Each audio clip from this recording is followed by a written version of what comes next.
You grew up believing that a man's value lies in the glances he attracts. Society never said this out loud, but taught you through gestures, films, and comparisons.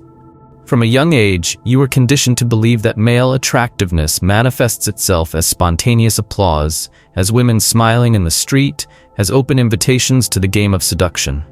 When these explicit demonstrations don't happen, what do? You conclude that something is wrong with you. That perhaps your appearance is mediocre. That perhaps your presence is weak.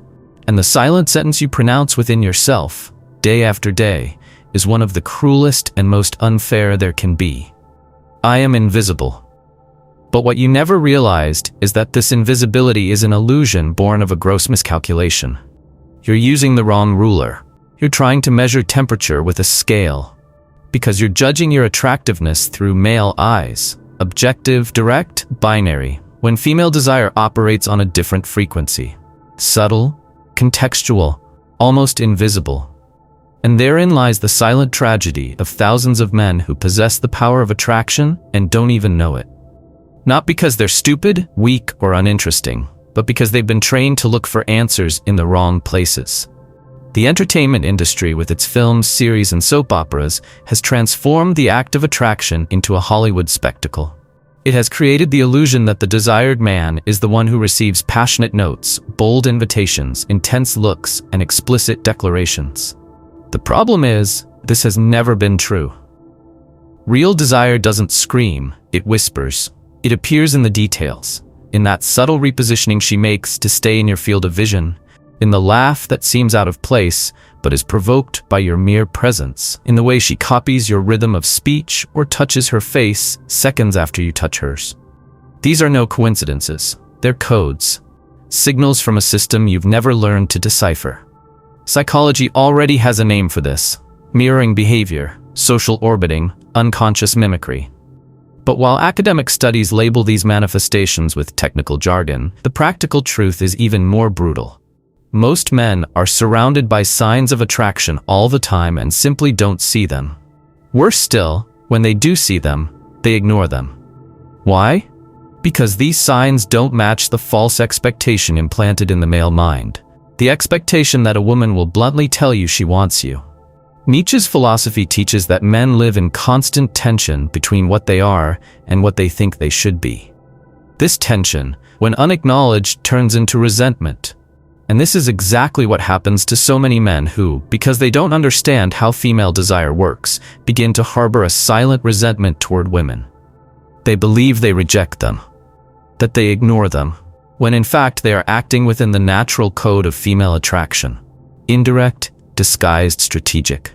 The paradox is cruel. A man who doesn't understand the signals believes he's being rejected, and this reduces his confidence. And with less confidence, he becomes less noticeable. And the less noticeable, the less he interacts. And the less he interacts, the fewer signals he receives. And the cycle closes. A descending vortex of invisibility built on ignorance about how the game really works. And this misreading doesn't just come from the media. It comes from our male mental structure, oriented toward direct logic. When a man desires, he advances. He looks, speaks, proposes, and his instinct is to believe that women would do the same. But they don't. Not because they are deceitful, but because they are strategic. While the man makes his move, the woman positions herself. While he asks questions, she tests. While he acts, she observes. Imagine the scene. A woman walks up to the area where you are at a party. She says nothing. She doesn't look directly at you, but she stops there, grabs a drink, pretends to check her phone, stays close. Most men look at this scene and see nothing more than casualness. But for her, it was a move, a calculated emotional display, a silent attempt at contact, a disguised invitation. She positioned herself there, hoping you'd understand the code, and you didn't, because you expected words, not presence. This is how the average man misses 90% of his opportunities. Because he's been taught to look for applause, not signs. He waits for the door to be flung open, when in fact it's been ajar for hours, waiting for him to enter. And this strategic blindness doesn't just destroy opportunities for connection, it destroys his own self-perception. Because if no one explicitly declares interest, the man concludes there's no interest, and the spiral of insecurity begins. This is the fatal error. judging one's own worth based on the absence of obvious statements, when true value is being expressed in a language one hasn't learned to translate. It's like an illiterate man in front of a library. He's surrounded by knowledge, but he can't access it because he can't read the symbols. And what makes this even more tragic is that this language of female attraction isn't complex. It's just subtle. And everything subtle requires perception, not force. The philosopher Ortega y Gasset said that attraction is the surrender provoked by fascination. And fascination isn't born from the obvious. Fascination is born from what intrigues, from what suggests, from what hides just enough to arouse curiosity. The man who understands this begins to operate on another level. He stops waiting for explicit validation. He begins to observe, to interpret, to notice the positioning games, the disguised approaches, the glances that come and go like waves. He learns to decipher the code, and when he deciphers it, something changes, not outside, but inside. His self-perception begins to realign with the perception others already had. He begins to realize that his presence, previously considered neutral, is making an impact, that his posture, previously ignored, is being observed, that his tone of voice, his rhythm, his gaze are being copied by those around him. He discovers he was already influential. He just didn't know it. This turning point is profound, because it not only adjusts self-esteem, it transforms behavior.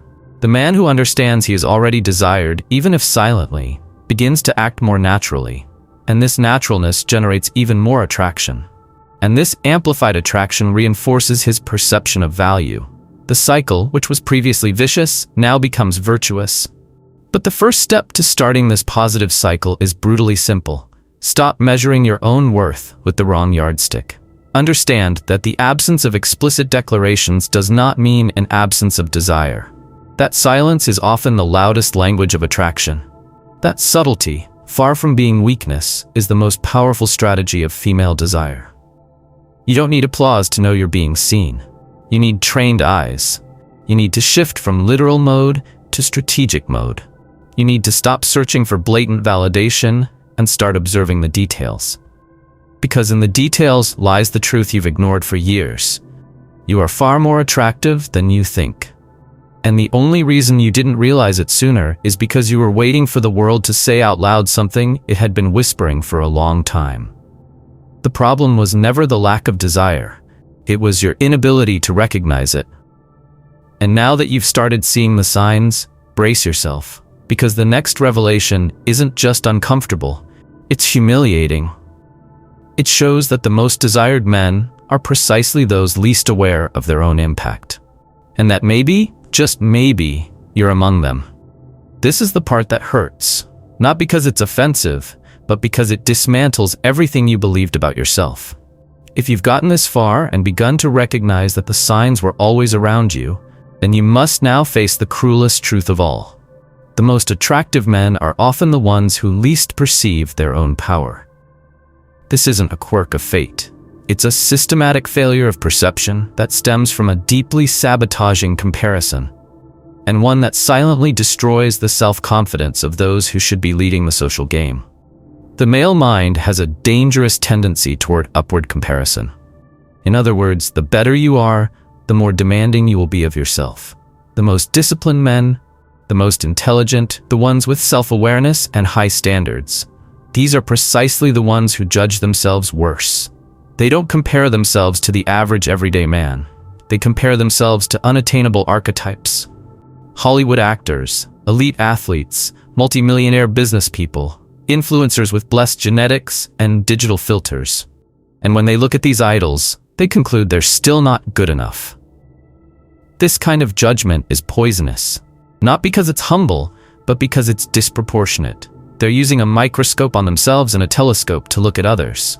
Meanwhile, the average man, lacking self-criticism and fueled by empty self-help phrases, looks in the mirror and says, "I'm a player."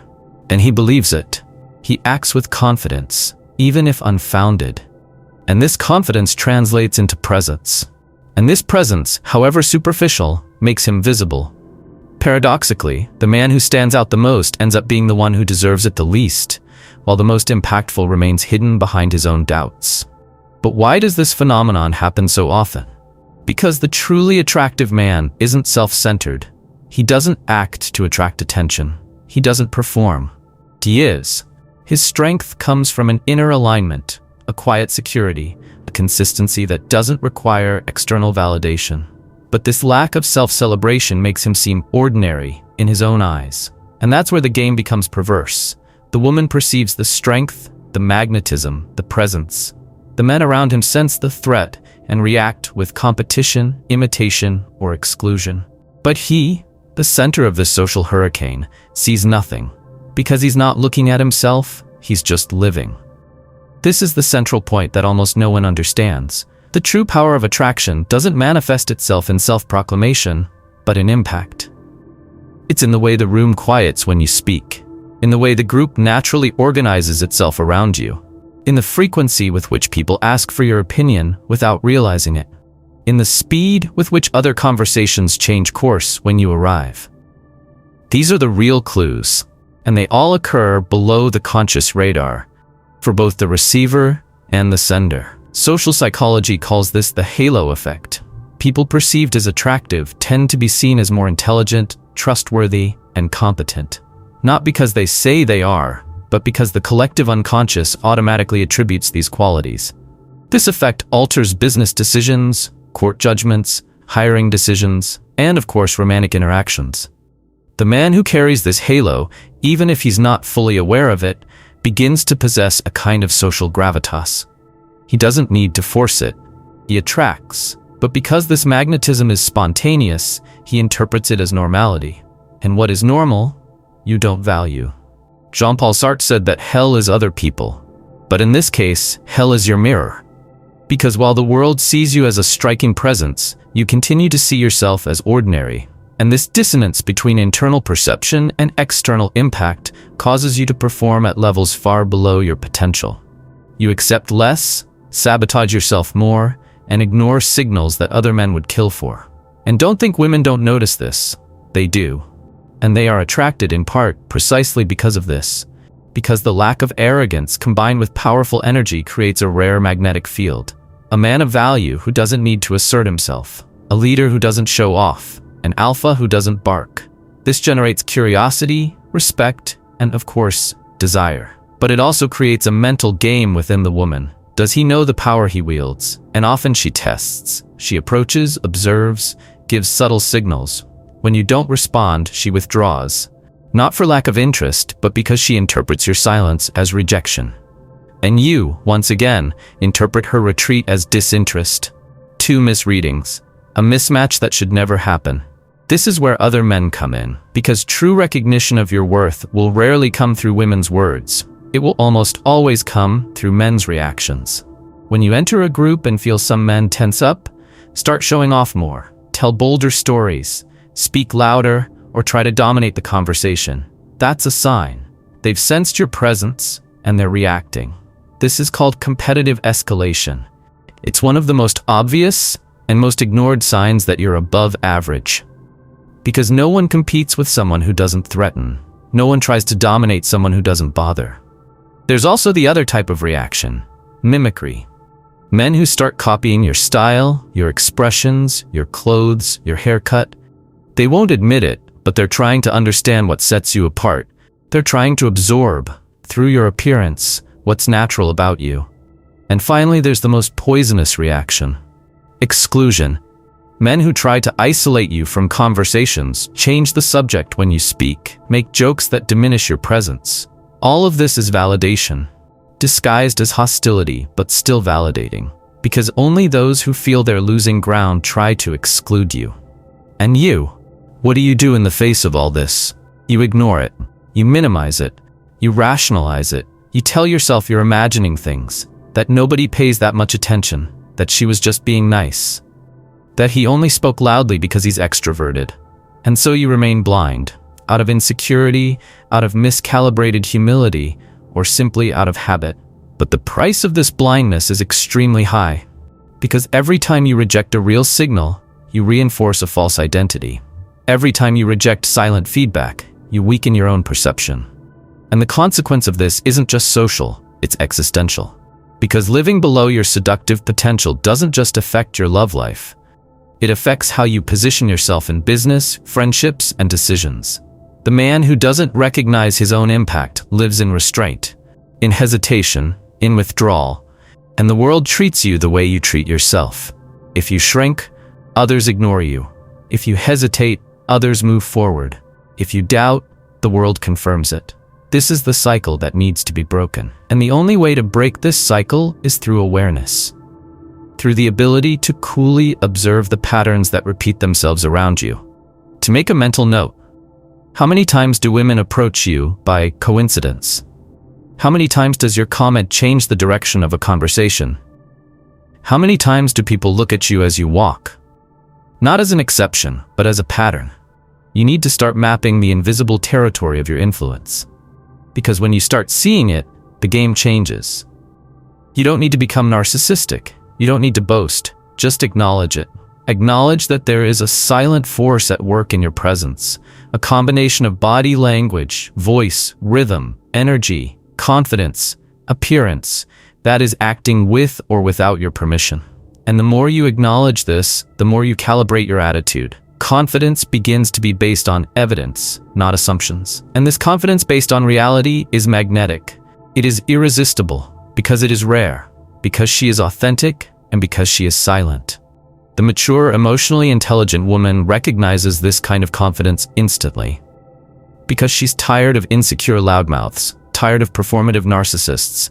She wants a man who knows but doesn't need to prove it, who leads but doesn't impose, who is strong but not inflexible. And that man, often, is you.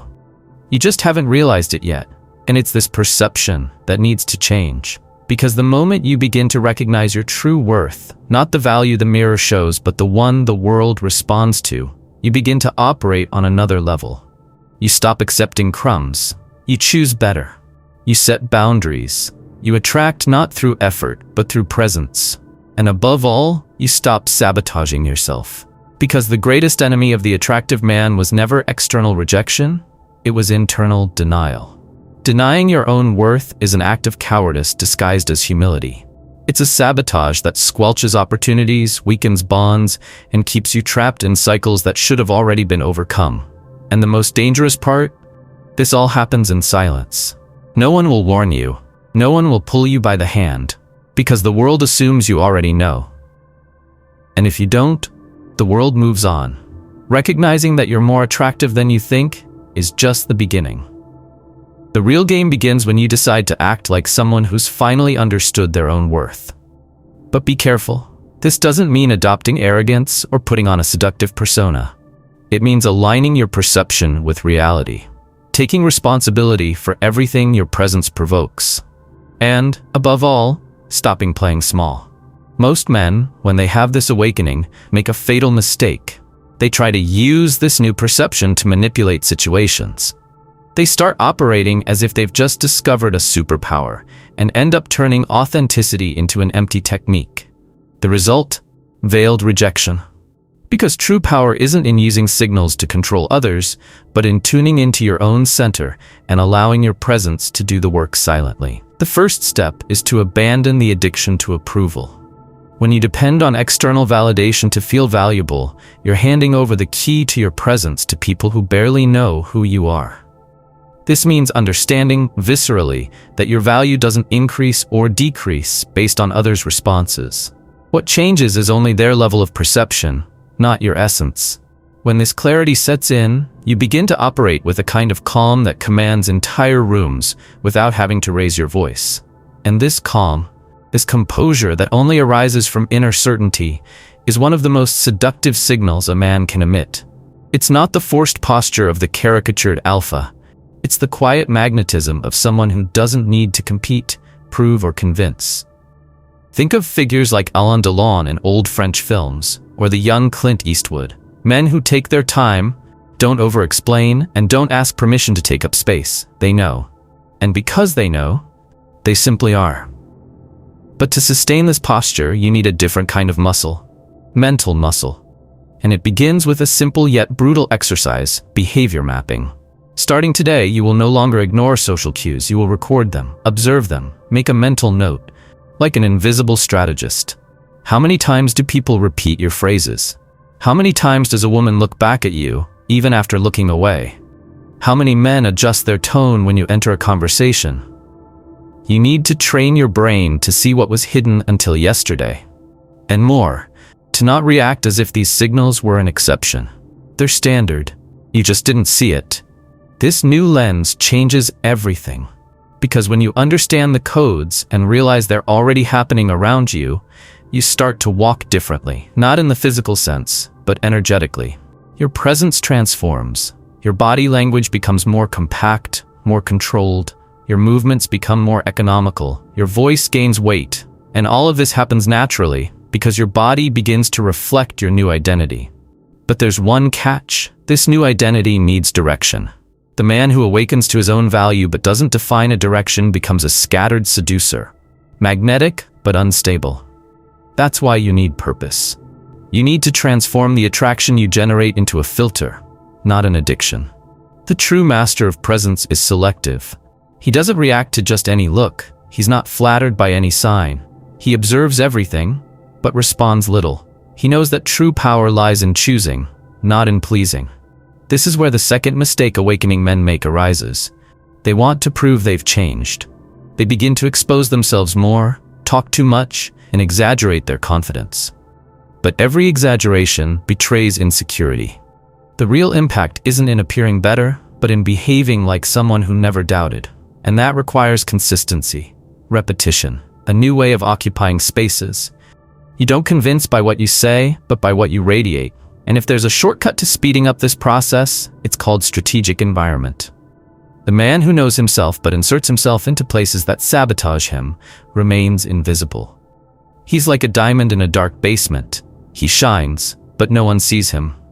That's why you need to start frequenting environments where your attributes stand out, where your energy is noticed, where your presence carries weight. It could be at intellectual events, professional influence circles, leadership spaces, or shared interest groups. When you position yourself strategically, the world begins to confirm what you've just discovered. You're more valuable than you thought. But positioning isn't enough. You need to calibrate your communication. This doesn't mean changing what you say, but how you say it. The man who knows his worth doesn't rush to fill silences. He doesn't try to sound interesting. He speaks with intention, with cadence, with clarity, and above all, with space, because he understands that silence is also seductive, and that excess words are the disguise of the insecure. At the same time, he masters the gaze. The gaze, not as an instrument of confrontation, but as a bridge of dominance. A firm, present, but non-invasive gaze. A gaze that sustains a woman's curiosity without begging for reciprocity.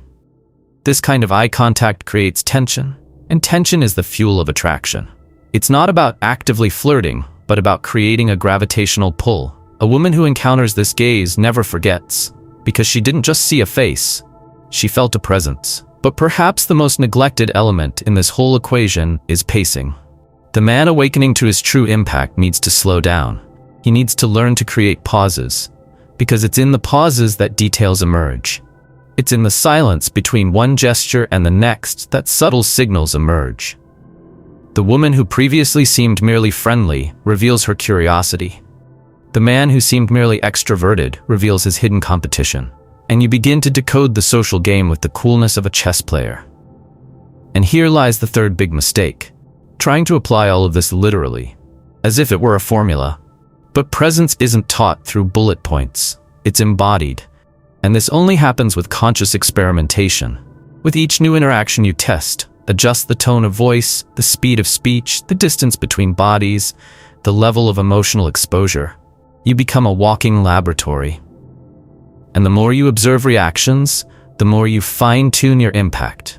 Until one day, it all becomes organic. You walk into a room, and you know who noticed you, you know who was bothered, you know who will try to compete, and most importantly, you know that none of this changes who you are. This is true awakening. Not the act of discovering you're more attractive than you imagined, but the decision to live like someone who's known this for years. This quiet confidence changes everything. You stop chasing. You stop begging for attention. You stop tolerating disinterest. Because you understand that the greatest privilege isn't being desired, it's knowing you can choose. And this awareness creates a powerful filter. The right people begin to line up. The right opportunities reveal themselves, and distractions dissolve. But there's one final detail that separates the masters from the beginners: the ethical use of one's presence. Because attracting without awareness can turn into manipulation. And manipulating is playing against oneself. A truly seductive man is one who transforms his presence into a transformative experience for the other, not an instrument of domination. He doesn't arouse desire to assert himself, but to create a real connection, to uplift, to inspire. And in the process, he becomes unforgettable. From here on, what you do with all this is your choice. You can keep walking as if nothing has changed. Or you can start behaving like a man who finally understands the impact he carries. This decision isn't just about seduction, it's about identity. And once you update your identity, everything around you begins to change. Now, if you feel ready to take this to the next level, to deepen your understanding of female behavior, sharpen your nonverbal communication, and learn how to generate desire almost instantly, then there's a direct and immersive path. The Forbidden Manual. This audiobook, which has been quietly transforming the perceptions of hundreds of men, is no longer a collection of generic techniques. It's a map of psychological codes and hidden behavioral triggers, developed specifically for those who want to stop being ignored and start commanding presence. In it, you learn how to trigger desire triggers in up to 60 seconds with almost surgical precision, without becoming manipulative, needy, or artificial. If you've made it this far, you've probably already understood that the game of attraction isn't about genetics, height, or status. It's about perception. And the Forbidden Manual is the tool you've been missing to align your energy with your intention, and use it not only to attract, but to master your own destiny. Click. Or continue being just another person who never realized their own power.